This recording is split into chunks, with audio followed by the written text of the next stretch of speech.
Todd Chrisley has blasted Southern Charm star Patricia Altschul. This comes after she made negative comments about Chrisley's interest in building a hotel in Charleston, South Carolina, where Altschul lives. Todd even took a dig at how Patricia made her fortune. Keep reading to find out more. Earlier this year, Patricia Altschul made some pretty negative comments about Todd and Julie Chrisley just after their release from prison. The 84-year-old Altschul apparently doesn't want to share. After it was revealed that the Chrisleys want to build a hotel in Charleston, South Carolina, the Southern Charm star kicked off some major drama. Patricia Altschul was asked her opinion of the Chrisleys building a hotel near Charleston. She had some not nice things to say in response. Patricia stated, "Well, there goes the neighborhood." Todd Chrisley was taken aback by her comments as he revealed that they have never had an issue with one another. Todd addressed Patricia's comment on his and Julie's podcast, Chrisley Confessions 2.0. During a recent episode of Chrisley Confessions 2.0, Todd Chrisley clapped back at Patricia Altschul, who was rude about his intent to build a hotel and potentially film a new reality show in South Carolina. Todd revealed that he is from South Carolina, whereas Altschul is not. He had some choice remarks for the Bravo celebrity in response to her shade. Chrisley said Todd Chrisley didn't stop there, though. He referenced Patricia Altschul as an old woman who is ready for death. Fans have been threatening Patricia, and Todd told them, "This is a woman that's in her 80s. She could be my mother. Please don't. Please don't go back on this old lady. Do not do that. Because at the end of the day, she's old. She's already, according to the tabloids, transferred her assets over to her son. I guess she's getting ready for death." Todd Chrisley joked that his children would not be getting any inheritance until he was dead. Chrisley's comments didn't stop there.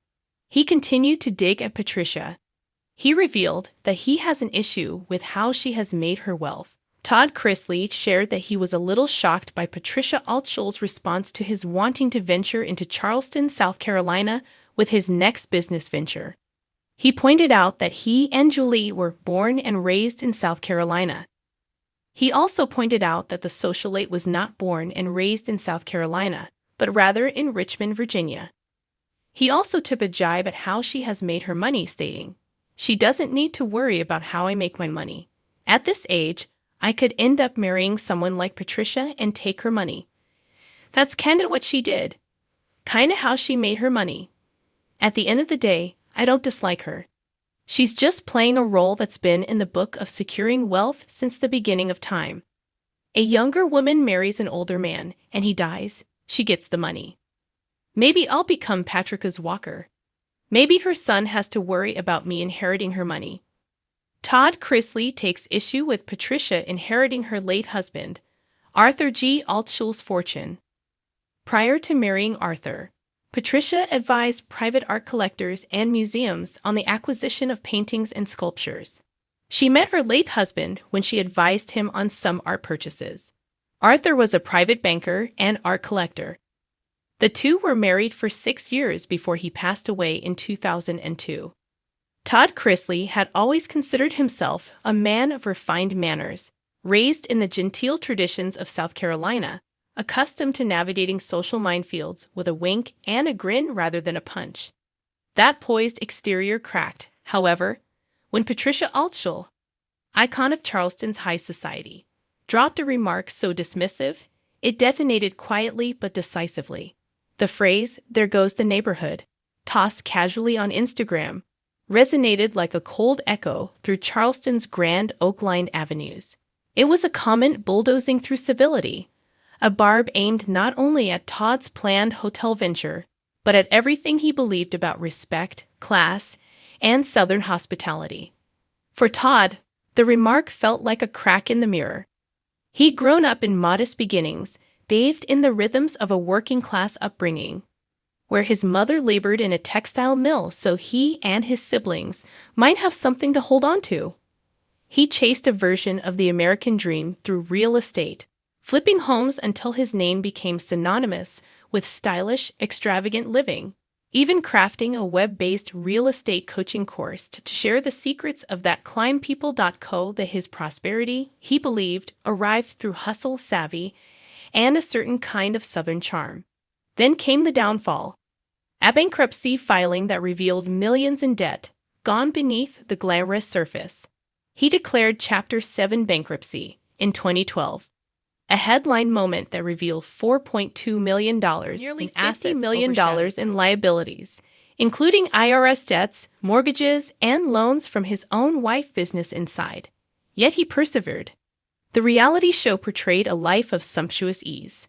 Wardrobes that cost more than many families earn in a year, sprawling homes, and a lifestyle broadcast to millions, but justice caught up. Federal authorities dismantled the facade. Between 2013 and 2016, the couple allegedly failed to report the $6 million they earned from the reality series Business Insider. In 2022, both were convicted of bank fraud and tax evasion, with Todd handed a 12-year sentence and Julie 7 years, along, and then, the pardon.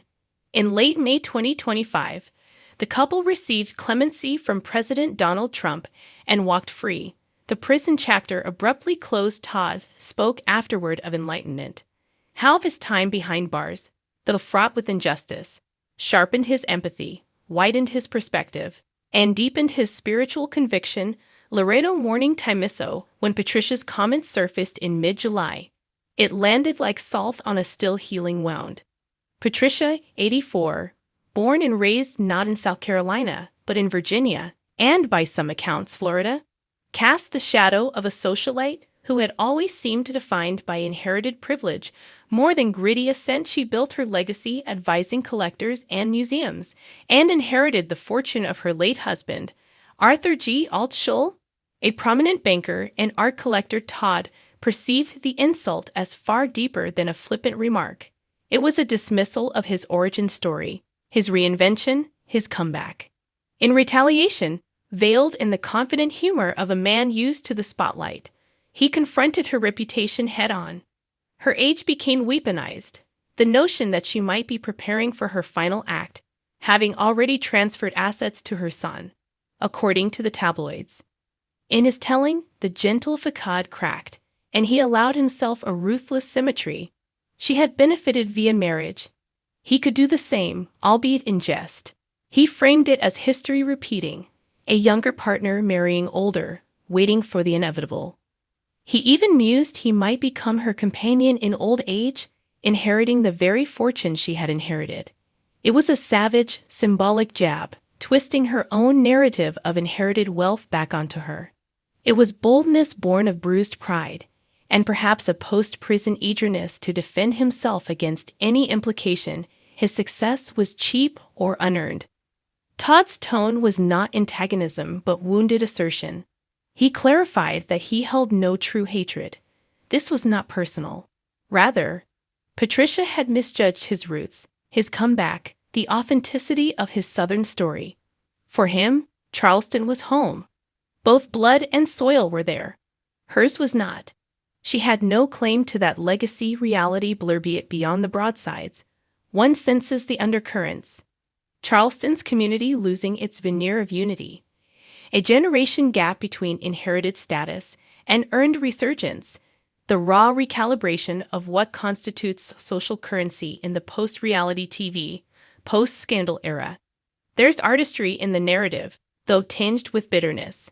Andrew Bennett, an observer of reality TV dramatics, would nod at the symmetry.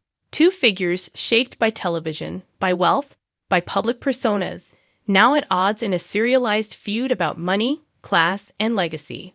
For Todd, the line between vindication and vindictiveness blurred. His newfound freedom seemed both fragile and precious. He stood on the brink of rebuilding, a hotel, a new show, a return to public life. Decide. Patricia's comment punctured the optimism, and his response was equal parts defiance and self-preservation. Yet the story is not merely about a feud. It is a microcosm of our culture's collision. Real estate glamour meets Southern aristocracy. Reality TV celebrity meets high society legacy. Scandal meets forgiveness. And ambition meets suspicion. Charleston watched. Socialites whispered. The pods buzzed. Who would survive this clash of roads less traveled? Was it Patricia, with her quiet inheritance and gallery grace? Or Todd, with his flamboyant history, legal scars, and comeback hopes? One suspects neither will ever fully recede. Their rivalry echoes old Charleston, magnolia-lined avenues, whispers in drawing rooms, feuds etched into facades. But now, the cameras and social media ring in the echoes. Todd's story remains unfinished. Hotel plans, new shows, a rebrand. Patricia's legacy is intact but dented by new scrutiny. In that space, the collision persists.